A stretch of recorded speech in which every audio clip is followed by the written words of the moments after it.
రాత్రి 11 దాటింది. అసలుకే జనవరి కావటంతో చలి కారణంగా రోడ్లన్నీ నిర్మానుష్యంగా ఉన్నాయి. అప్పుడే శ్రీకాకుళం పోలీస్ స్టేషన్లో మోగిన ఫోన్ రింగ్ సౌండ్. రీసౌండ్ వచ్చే అంత సైలెంట్గా ఉంది. ఆ రాత్రి టైంలో ఎవరు ఫోన్ చేశారా అంటూ హెడ్ కానిస్టేబుల్ ఫోన్ లిఫ్ట్ చేశారు. సార్, నా భార్య కనిపించటం లేదు సార్ అంటూ అవతలి నుంచి ఓ వ్యక్తి చాలా కంగారుగా చెబుతున్నాడు. బంధువుల ఇంటికి వెళ్లి ఉంటుంది, కంగారు పడకండి అని పోలీసు సమాధానం చెప్పేలోపు బంధువులందరికీ ఫోన్ చేశానండి, ఎవరింటికి వెళ్లలేదు, చుట్టుపక్కల అందరినీ అడిగాను, రాలేదు అని చెప్పారు. ఉదయాన్నే కొత్త బట్టలు తెచ్చుకుంటాను అని చెప్పి బయలుదేరింది, కాని ఇప్పటికీ ఇంటికి రాలేదు. నాకెందుకో చాలా భయంగా ఉందండి అన్నాడా వ్యక్తి. సరే అని కంప్లైంట్ రిజిస్టర్ చేసుకొని దర్యాప్తు మొదలుపెట్టారు. సీసీ కెమెరాల ఆధారంగా వెతుక్కుంటూ వెళ్లిన పోలీసులకు కళావతి ఒక అపార్ట్మెంటులో విగతజీవిగా కనిపించింది. అసలు ఆ రోజు ఏం జరిగింది? కళావతి బట్టల కోసమే వెళ్ళిందా? మరి అపార్ట్మెంట్లోకి వెళ్లాల్సిన పనేముంది? అసలు కళావతిని ఎవరు చంపారు? చంపాల్సిన అవసరమేముందో ఇప్పుడు తెలుసుకుందాం. పొందూరు మండలం మొదల వలసలో పూజారి వెంకట్రావు, కళావతి దంపతులు చాలా అన్యోన్యంగా ఉండేవారు. వీరికి 2 మగపిల్లలు, 1 కుమార్తె ఉన్నారు. భర్త పూజారి వెంకట్రావు ఆర్మీలో పనిచేసి రిటైర్ అయ్యారు. ప్రస్తుతం ఇంట్లోనే ఉంటున్నాడు. ఓ రోజు ఉదయం భార్య కళావతి, ఏవండి, నా కొత్త బట్టలు శ్రీకాకుళంలోని కృష్ణపార్కు టైలర్ దగ్గర ఉన్నాయి, వెళ్లి తీసుకొస్తాను అని చెప్పి స్కూటీపై బయలుదేరింది. సాయంత్రం అవుతున్నా భార్య ఇంటికి రాలేదు. భర్త కంగారు పడుతూ ఫోన్ చేశాడు, కాని కళావతి ఫోన్ లిఫ్ట్ చేయలేదు. అయితే కళావతికి తరచూ సత్సంగం భజనలకు వెళ్లే అలవాటు ఉంది. దీంతో భజన కార్యక్రమాలకు వెళ్లి ఉంటుందని కుటుంబ సభ్యులు అనుకున్నారు. అర్ధరాత్రి అయినా కూడా కళావతి రాకపోవటం, ఫోను కూడా చేయకపోవటంతో పోలీసులకు ఫిర్యాదు చేశాడు వెంకట్రావు. పోలీసుల ఇన్వెస్టిగేషన్లో బుర్ర తిరిగిపోయే విషయాలు బయటకు వచ్చాయి. నగరంలో ఉన్న టైలర్ దగ్గర నుంచి బట్టలు తీసుకోవడానికి వెళ్తున్నానని చెప్పిన కళావతి న్యూ కాలనీలో ఓ ప్రైవేటు కళాశాల వద్ద తన ద్విచక్ర వాహనాన్ని పార్క్ చేసి శరత్ అనే యువకుడి గదివైపు మధ్యాహ్నం 2:40 వెళ్లడాన్ని సీసీ కెమెరాల ద్వారా పోలీసులు గుర్తించారు. కళావతికి శ్రీకాకుళం న్యూ కాలనీలో అద్దెకుంటున్న అండులూరి శరత్ కుమార్ అనే యువకుడితో ఎఫైర్ ఉండేది. ఏడాదిన్నరగా న్యూ కాలనీలోనే శరత్ కుమార్ ఓ అపార్ట్మెంట్లో అద్దెకు ఉంటూ సరస్వతి థియేటర్ పక్కన జనరేటర్ మెకానిక్ వర్క్స్తో పాటు సెకండ్ హ్యాండ్ జనరేటర్లు అమ్మటం, అద్దెలకు ఇచ్చే వ్యాపారం చేస్తూ ఉన్నాడు. అయితే చాలా కాలం నుంచి కళావతికి శరత్కు అక్రమ సంబంధం ఉండటంతో అప్పుడప్పుడు కళావతి శరత్ ఉండే అపార్ట్మెంటుకు వెళ్లేది.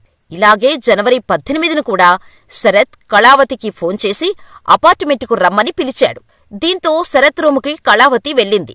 అయితే గత కొంతకాలంగా వ్యాపారం సరిగ్గా లేక వ్యసనాలకు బానిసైన శరత్ అప్పుల పాలయ్యాడు. కొడుకు జల్సాలు, తాగుడు అలవాటు చూసిన అతని తండ్రి శరత్ను ఇంటి నుంచి గెంటేశాడు. దీంతో కనపడిన చోటల్లా వడ్డీలకు అప్పులు చేసి షాపు కూడా సరిగ్గా తెరవకుండా అప్పు చేసిన డబ్బులతో ఎంజాయ్ చేస్తూ ఉండేవాడు. అప్పుల వాళ్ల బాధ నుంచి ఎలా తప్పించుకోవాలో తెలియని శరత్ కళావతికి ఫోన్ చేసి, నువ్వు అర్జెంటుగా ఇంటికి రా అని పిలిచాడు. దీంతో కళావతి భర్తకు కొత్త బట్టలు తీసుకువస్తాను అని చెప్పి బయలుదేరి శరత్ దగ్గరకు వెళ్ళింది.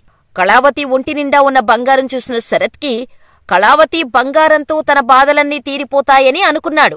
ఆమెను అడిగితే ఇవ్వదు కాబట్టి చంపేసి నగలు తీసుకొని అప్పు తీర్చుకోవాలని ప్లాన్ చేశాడు. అనుకున్నట్టే కళావతిని హత్య చేసి బాత్రూంలో పడేశాడు. ఏమాత్రం టెన్షన్ లేకుండా తన కామవాంఛను తీర్చుకోటానికి గర్ల్ ఫ్రెండ్ని ఇంటికి పిలిపించుకొని బెడ్రూంలో తెల్లవారుజామున 4 గంటల వరకు ఎంజాయ్ చేశాడు. అయితే వచ్చిన ఆ అమ్మాయికి బాత్రూంలో కళావతి డెడ్ బాడీ ఉందన్న విషయం తెలియదు. ఇక ఉదయాన్నే గర్ల్ ఫ్రెండ్ను పంపించేశాడు. ఆ తర్వాత జనవరి 19 ఆదివారం ఉదయం బాత్రూంలో ఉన్న కళావతి శవాన్ని ఎలా మాయం చెయ్యాలా అని ఆలోచించాడు. ఏం చెయ్యాలో అర్థం కాక తన ఫ్రెండు నరేంద్ర వద్దకు వెళ్లి గతంలో అతని దగ్గర నుంచి తీసుకున్న 40,000 రూపాయలు అప్పును తీర్చేశాడు. ఇలా ఫ్రెండ్తో ఆ రోజంతా తిరుగుతూ సాయంత్రం బైపాస్ జంక్షన్ వద్ద దాబాకు నరేంద్రను వెళ్దామని అడిగాడు. నరేంద్ర కూడా ఓకే అని చెప్పడంతో దాబాకు వెళ్తున్న దారిలో కళావతిని హత్య చేసినట్టు నరేంద్రకు చెప్పాడు. కాని నరేంద్ర నమ్మలేదు. వెంటనే శరత్ కళావతి డెడ్ బాడీ ఫోటోలు చూపించాడు. భయపడిపోయిన నరేంద్ర అక్కడికక్కడే బండాపి 2 టౌన్లో పనిచేస్తున్న కానిస్టేబుల్కు ఫోన్ చేసి శరత్ను అప్పగించే ప్రయత్నం చేశాడు. మరోవైపు అప్పటికే ఈ విషయం పోలీసులకు తెలియటంతో శరత్ కోసం వెతుకులాట మొదలుపెట్టారు. అయితే శనివారం కళావతిని హత్య చేసి ఆ బాడీని బాత్రూంలోకి తరలించి మరో అమ్మాయితో శనివారం రాత్రంతా గడిపిన శరత్ ఒక్కడే ఈ హత్యకు పాల్పడ్డాడా, లేదంటే ఆయన మిత్రులు ఉన్నారా అనే కోణంలో కూడా దర్యాప్తు జరుపుతున్నారు పోలీసులు. శరత్ను పోలీసులు అదుపులోకి తీసుకొని తమదైన స్టైల్లో విచారించగా తానొక్కడినే హత్య చేసినట్టు శరత్ చెబుతున్నాడని తెలుస్తోంది. అయితే పోలీసులు మాత్రం నరేంద్ర, ఉమా అనే ఇద్దర్నీ కూడా అదుపులోకి తీసుకొని ప్రశ్నిస్తున్నట్టు సమాచారం. ఇక బాత్రూంలో పడి ఉన్న కళావతి మృతదేహం వద్ద క్లూస్ టీం ఆధారాలు సేకరించింది. ఆమె శరత్ రూములోకి వచ్చేసరికి ఒంటిపై నగలు ఉన్నాయా లేవా అన్నది దగ్గరలో ఉన్న సీసీ ఫుటేజ్ ఆధారం ప్రకారం పోలీసులు దర్యాప్తు కొనసాగిస్తున్నారు.